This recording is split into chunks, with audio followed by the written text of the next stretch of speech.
పెళ్ళయి పరాయి ఆడపిల్ల నీ ఇంటికొస్తే ఒక కోడల్ని కూతురుగా చూడడం కాదు కదా, కనీసం ఒక కోడలుగా కూడా చూసే సంస్కారం ఈ రోజుల్లో కూడా లేదు.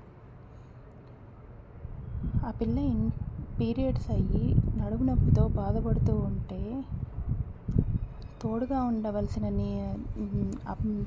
కట్టుకున్న భర్త వాళ్ళ అమ్మ మాటలు విని నేల మీద పడుకో, బెడ్ మీద కూర్చోకు, అది తాకకు, ఇది తాకకు, కట్టుకునే బట్టలు కూడా తాకకూడదు అని రిస్ట్రిక్షన్స్ పెడుతూ ఆ పిల్లకి నరకం చూపిస్తున్నాడు.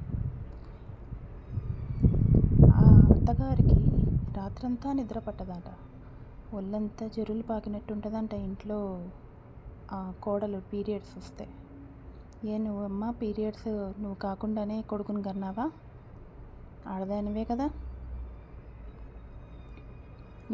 నీ కోడలు మాత్రం అది తాకద్దు, ఇది తాకద్దు, కానీ పొద్దున్నే లేచి 5 గంటలకంతా లేచి అత్తగారికి మామగారికి కాఫీలు పెట్టాలి, వంటలు చేయాలి, టిఫిన్లు చేయాలి, కొడుక్కి బ్రేక్ఫాస్ట్ తయారు చేయాలి, రాగి జావ కాంచి ఇవ్వాలి, పొద్దున్న బ్రేక్ఫాస్ట్కి హెల్తీగా చేయాలి, మధ్యాహ్నం లంచ్కి బాక్స్ కట్టి రెడీ చేసి ప్రిపేర్ చేసి అక్కడ పెట్టేసేయాలి టేబుల్ మీద. వాడేమో లేచి మంచిగా తినేసి ఆఫీస్కి బ్యాగ్ వేసుకొని వెళ్ళిపోతూ ఉంటాడు. ఆ పిల్లాన్ని ఎలా ఉన్నామని కూడా పలకరించే సంస్కారం లేదు వాడికి. అది తాకద్దు, ఇది తాకద్దు పీరియడ్స్లో అన్నదానివి నీ కొడుకు వంట మాత్రం చేసి పెట్టాలా? నీకు కాఫీలు అందించాలా?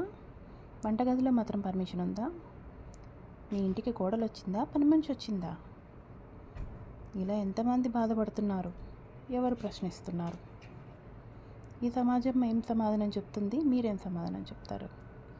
ఆ పిల్ల బతకాలా, ఇలా నరకం అనుభవిస్తూ కంటిన్యూ చేయాలా అండి సంసారం గురించి? మీరే చెప్పండి.